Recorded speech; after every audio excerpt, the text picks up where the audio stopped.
Programme میں ایک بار پھر خوش آمدید۔ وزیراعظم کا دورہ روس اور کل بڑی امپورٹنٹ ملاقات ہوگی وزیراعظم کی روسی صدر سے۔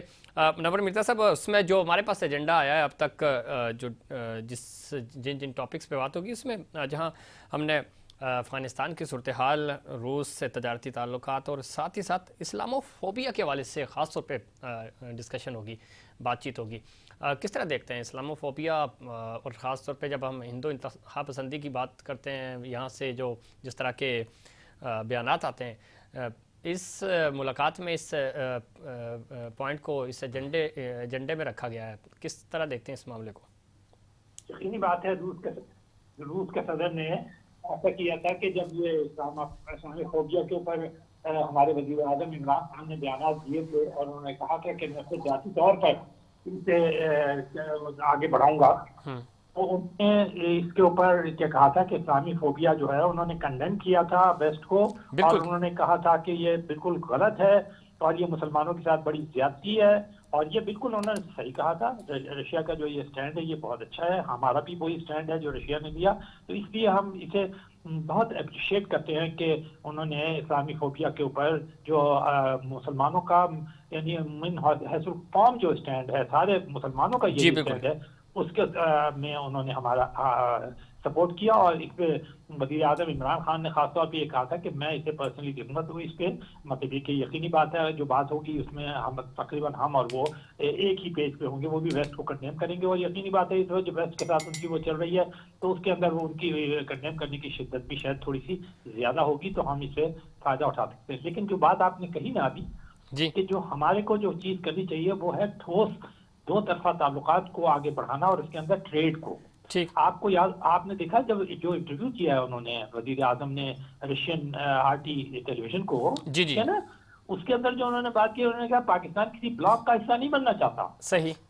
تو یہ تو بات انہوں نے جانے سے پہلے واضح کر دی کہ ہم کسی روسی بلاک کا حصہ بننے کے لیے نہیں جا رہے ہیں، ہم تو صرف ٹریڈ کے تعلقات کو آگے بڑھانا چاہتے ہیں۔ آپ سمجھتے ہیں کہ یہ بیان دینا چاہیے تھا، مناسب ہے؟ میں سمجھتا ہوں کہ یہ ایک اصولی سٹینڈ ہے، وہ ہم نے اس میں عملی طور پر کچھ بھی نہیں کیا ہے۔ پاکستان اور رشیا کا اگر آپ ٹریڈ دیکھیں تو وہ تو کچھ بھی نہیں ہے، اگر امریکہ کے حساب سے امریکہ ٹوٹل پاکستان کا جو والیوم آف ٹریڈ ہے اس کا 34% امریکہ سے ہو رہا ہے، باقی جو 24% 28% ہے وہ یورپین کنٹریز سے ہو رہا ہے، تو سب ملا کے 60% سے زیادہ تو آپ مغرب سے ٹریڈ کرتے ہیں، آپ کے ٹریڈیشنل پارٹنر ہے جنہیں آپ فی الحال بدل بھی نہیں سکتے۔ کچھ چائنا سے آپ کا ٹریڈ جو ہے صرف $6 بلین ہے، جبکہ آپ اسے بڑھانا چاہتے ہیں، اور وہ بڑھانے کی بھی جو فگر آپ نے رکھی ہے 20-25 کی رکھی ہے، جبکہ انڈیا کا جو ٹریڈ والیوم ہے چائنا کے ساتھ وہ $100 بلین کو کراس کر چکا ہے۔ بالکل۔ تو اس لیے ہم عملی طور پہ تو کچھ کرتے نہیں ہیں، بولتے بہت ہیں۔ صحیح۔ اچھا، دوسری بات میں آپ کو یہ کہنا چاہتا ہوں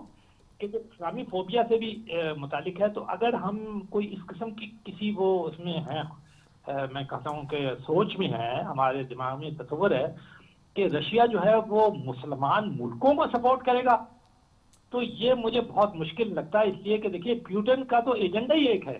صحیح۔ وہ کہتے ہیں کہ وہ جو سوویت یونین کے زمانے میں جو پاور تھی اس کو وہ دوبارہ بحال کرنے کے لیے آیا، تو اس کا کیا مطلب ہوا؟ جتنی وسطی ایشیائی ریاستیں مسلمان آزاد ہوئی ہیں وہ انہیں دوبارہ اپنے قبضے میں لینا چاہتے ہیں۔ ٹھیک ہے، تو کیا ہمیں یہ پسند ہوگا؟ اور افغانستان پہ بھی انہوں نے حملہ کیا تھا پہلا، تو جس کو ہم نے ریزسٹ کیا تھا۔ تو میں اصل چیز جو ہمیں کرنا چاہیے، اب وہ گزری ہوئی باتیں ہو گئی ہیں، اسے ہمیں بھول جانا چاہیے۔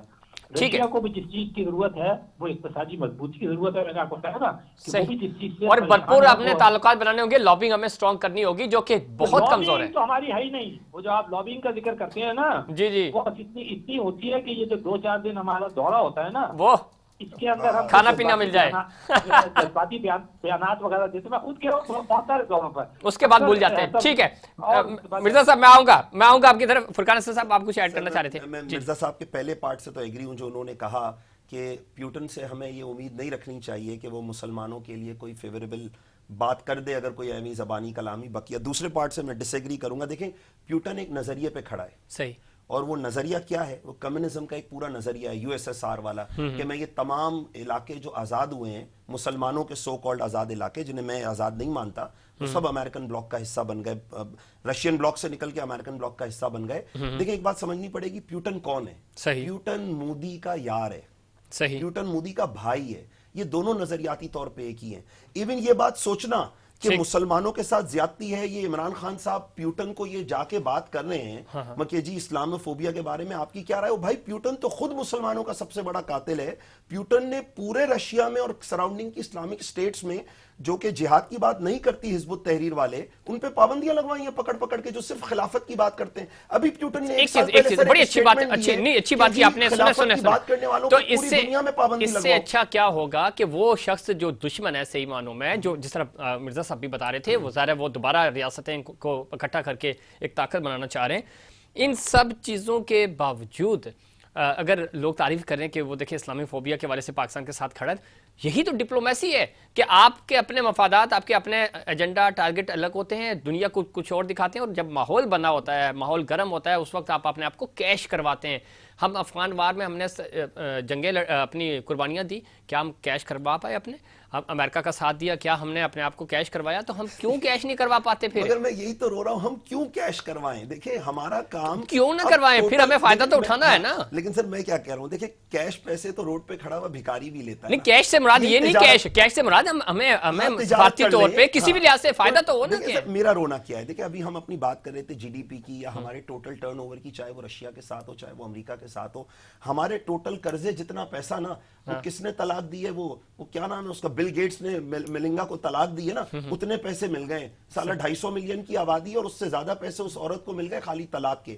دیکھیں بات کو سمجھیں, نہ ہمارے اوپر قرضہ کوئی بڑا ہے, نہ ہمارے اکنامکس کا سائز کوئی بڑا ہے. جتنا بڑا ہمارا ٹرن اوور ہے نا, اتنا انڈیا کے ایک صوبے کا ہے. تو ڈرے وہ جس کی جیب میں مال ہو. ہماری جیب میں مال نہیں ہے, ہماری جیب میں نظریہ ہے, ہمارے پاس نظریہ ہے. ہم اس نظریے سے پوری دنیا کو ڈرا سکتے ہیں. وقت کم ہے, نظریہ ہے آپ کے پاس. پرائم منسٹر نے اسی انٹرویو میں کہا, جس کا ذکر جناب مرزا صاحب نے کیا, مودی کو انہوں نے للکارا, انہوں نے کہا مناظرہ کریں, چیلنج کرتا ہوں, آئیں مجھ سے بات کریں. دیکھیں اس کی مثال ایسی ہے کہ اللہ کے نبی صلی اللہ علیہ وسلم فتح مکہ سے پہلے ابو جہل کو مناظرے کا چیلنج کر دیتے. وہ اللہ اور اس کے رسول کے ماننے والے مناظروں سے مسئلے حل کرتے ہیں. اللہ اور اس کے رسول کے ماننے والے تو آگے بڑھتے ہیں اور اعلان کرتے ہیں ہمارے اپنے مظلوم ماؤں بہنوں کے لیے. شرم آنی چاہیے ان حکمرانوں کو جن کے پاس ایٹمی طاقت ہے, 7 لاکھ فوج ہے, 4 لاکھ پولیس ہے, اور 25 کروڑ وہ مسلمان ہیں جو چلے جو ہو گئے شہادت کا جام پی کر تم رسول پاک نے باہوں میں لے لیا ہوگا. میں یہ اوپینین ہے میرا کہ دیکھیں مناظروں سے مسئلے دنیا میں حل نہیں ہوتے. کیا پیوٹن نے مناظرہ کیا یوکرین کے مسئلے میں؟ کیا یہ ہمارے جو بھی یہ ہیں, کیا نام ہے امریکی صدر کا, یہ لیکن ڈائلاگ کی طرف سے آنے لگے. جب ہم پارلیمنٹ کی بات کرتے ہیں, جب ہم اصولوں کی بات کرتے ہیں, چیزوں ڈائلاگ سے مسئلے تو حل ہوتے ہیں. جنگیں ہی تو مسئلوں کا حل نہیں ہے. ہم نے دیکھا کہ جنگوں کے بعد ڈائلاگ پہ آئے ہیں لوگ. جی سر, دیکھیں مسئلے جنگوں کا حل نہیں ہے, لیکن ایٹ لیسٹ جنگ کی بات کرنے کی تو ضرورت ہو. یہ مناظرے کی بات کر سکتے ہیں, اس کی جگہ یہ کہتے ہیں جنگ کی بھی بات مظالم بند نہیں کیے تو پھر میں حکم دوں گا اپنی فورسز کو سری نگر میں داخل ہو جاؤ. یہ کہتے ہیں مناظرے سے مسئلے حل کرو. منور مرزا صاحب تھوڑی سی بات, مناظرہ کرتا فرقان حسن صاحب تھوڑے جذباتی ہو گئے. آپ ان کی بات سے اس پوائنٹ سے ایگری کرتے ہیں کہ ٹھیک ہے ہمیں تھوڑا سا اگریسو ہو کے, جو میں نے پہلے بھی پوچھا تھا, لیکن پرائم منسٹر نے چیلنج کیا ہے مودی کو کہ ٹھیک ہے آئیں آپ مجھ سے مناظرہ کریں, آپ نہیں میدان جنگ کا چیلنج کریں نا. مرزا صاحب سب سے پہلے تو ہمیں یہ دیکھنا چاہیے کہ کون سا فورم انہوں نے استعمال کیا ہے مناظرے کے لیے. انہوں نے فورم استعمال کیا رشین ٹیلی ویژن کا. جی, رشیا کے ایک دن کے دورے سے پہلے انہوں نے یہ انٹرویو دیا ہے, تو یہ سوچ سمجھ کے دیا ہوا نا انہوں نے یہ بات. اگر مجھے پورا یقین ہے کہ ان کو اس کی نزاکت کا پورا احساس ہوگا, تو اس کا مطلب ان کا یہ کہ رشیا کو فالو کیا جاتا ہے بھارت میں. دیکھیں یہ نہیں, اور سیکنڈلی ایک بات یہ کہ رشیا اس پوزیشن میں ہے کہ انڈیا سے وہ کوئی بات چیت کر سکتا ہے نا. وہ کوئی بات اگر آپ کے ابھی آج تو صبح رزاق داؤد نے یہ کہا ہے کہ ہم انڈیا سے ٹریڈ کرنا چاہتے ہیں. منشا صاحب جو برٹش اس کے وہ ہوئے ہیں, انہوں نے کہا کہ ہمیں انڈیا خود, انہوں نے کہا کیا ہے وزیر اعظم نے وہ مناظرے کے لیے انہوں نے کیا کہا ہے سنیں تو آپ پتا ہے نا آپ کو تو پتا ہوگا ظفیر. انہوں نے کہا ہے کہ میں انہیں اس بات پہ کنونس کروں گا کہ جو بر صغیر کی 1.5 ارب کی جو آبادی ہے اس کا فائدہ اس بات میں ہے کہ امن کریں اور ٹریڈ کریں. میں اس بات میں انہیں کنونس کروں گا. انہوں نے یہ تھوڑی کہا ہے کہ میں انہیں کچھ اور مناظرے کے اندر کنونس کروں گا. انہوں نے کہا کہ میں انہیں اس بات پہ کنونس کروں گا, انہیں ریزننگ دے کر کنونس کروں گا. تو آپ پہلے تو یہ دیکھیں کہ ان کا مطلب کیا ہے, وہ اگر وہ کیا ڈائلاگ سے. اور آپ نے بالکل صحیح بات کی